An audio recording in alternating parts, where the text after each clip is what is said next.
Engine oil inspection and replacement. Replacement. It's better to warm up the engine when replacing engine oil.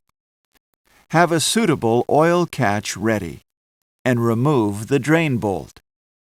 Inspect the drain bolt to see if there are any unusual contaminant buildup on the bolt.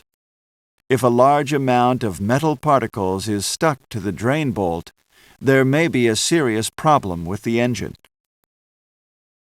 Wipe the area around the drain hole clean and refit the drain bolt with a new sealing washer. Carefully pour in the correct brand and grade of oil. Avoid spilling the oil. The amount of oil to pour will vary depending on whether the oil filter is also being replaced or just replacing the oil. If the oil filter has been replaced, run the engine for about 1 minute to saturate the oil filter with the new oil. Stop the engine, wait for a while, and then check the oil level. Do not pour in all the oil at once. Check the oil level.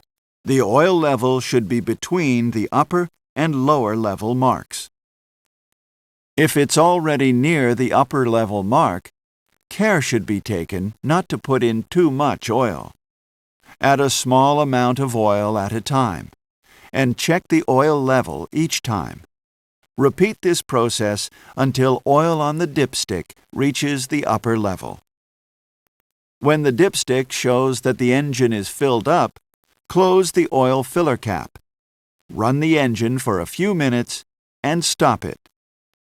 Inspect the area around the drain bolt to make sure that there is no oil leaking.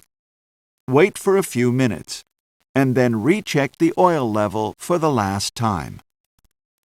If it is okay, the oil replacement process is completed.